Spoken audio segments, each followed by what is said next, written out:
ভিডিওতে দেখতেছেন একটি মোটরটি এখন আমরা কানেকশন করব। সচরাচর আমরা যেভাবে কানেকশনগুলো করি, মাস্কিং টাইপের ভিতরে আমরা এইভাবে প্রত্যেকটা কয়েলের মার্কিং করি। প্রত্যেকটা কয়েলের স্টার্ট ফিনিশ মার্কিং করার পর আমরা সেই ট্যাপগুলোর আলাদা আলাদা খন্ড খন্ড করে কেটে প্রত্যেকটা তারের ভিতরে, অর্থাৎ 1 নম্বর সেটের 1 স্টার্ট কয়েল ফিনিশ কয়েলের ভিতরে মার্কিংগুলো করে ফেলি। তারপর খাতার ভিতরে যে ড্রয়িংটা করা থাকে, অর্থাৎ মোটর খোলার পরে আমরা যে ডাটাটা উঠাই সেই ডাটা অনুযায়ী আমরা আবার পুনরায় কানেকশান করি। তবে এখানে অবশ্যই খেয়াল রাখতে হবে কানেকশানের ভিতরে সিকোয়েন্স যাতে ঠিক থাকে। ডাটা উঠানোর সময় অনেক সময় ভুল হয়ে যেতে পারে, সেই জিনিসগুলো খেয়াল করে সিকোয়েন্স দেখে পুনরায় ডাটাটাকে এক্সপেরিমেন্ট করে সিকোয়েন্স যদি ঠিক থাকে তারপরে আমরা ফাইনালি কানেকশান করি।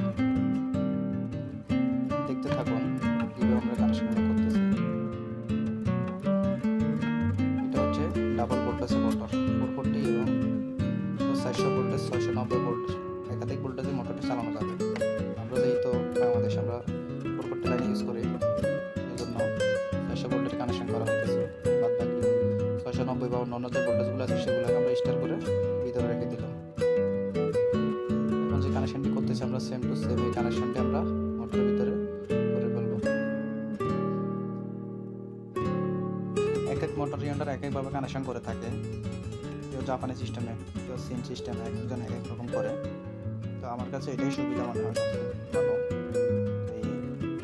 এটার যে এক নজর আমরা দেখি, অর্থাৎ ডাবল স্টারের ভিতরে যে টার্মিনালগুলো সেটা আমরা আলাদাভাবে লিখে নিতেছি। কানেকশন করার সময় এগুলো আমাদের কাজে লাগবে।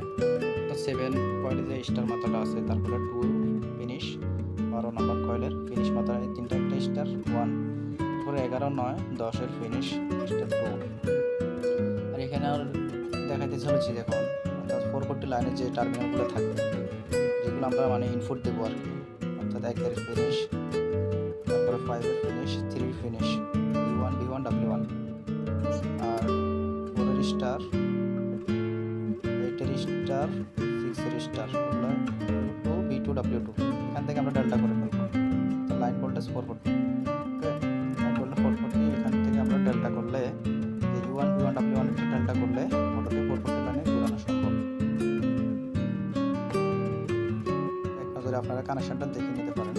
প্রয়োজন আমি কমেন্ট বক্সে ফুল ডাটাটা কমেন্ট করে দেবো। এখন আমরা কানেকশান করে ফেলেছি। সোল্ডারিং আয়রন দিয়ে তারগুলো ঝালাই করলাম। এটার সোল্ডারিং পেস্ট আছে এবং ভালো লিড দিয়ে করলে ঝালাইগুলো সুন্দর হয়। আমাদের দেশে যে কটন টেপ পাওয়া যায়, মোটর রিওয়ার্ডিংয়ের যে কটন টেপ দিয়ে ড্রেসিং করতেছি। এক এক মোটর এক একটা র্যাপিং টেপ বা কটন টেপ বিভিন্ন সাইজের থাকে, 1/2 ইঞ্চি, 3/4, 1 ইঞ্চি, অথবা কটন যে সুতা সুতা দিয়ে করা থাকে। অন্যান্য দেশে যেমন র্যাপিং ফিতা পাওয়া যায় হিটপ্রুফের, সেগুলো দিয়ে করা যায়। অর্থাৎ আপনি একটা রেফারেন্স নিয়ে সুন্দর করে ড্রেসিংটা করবেন, অবশ্যই ড্রেসিংটা সুন্দর হতে বাধ্য।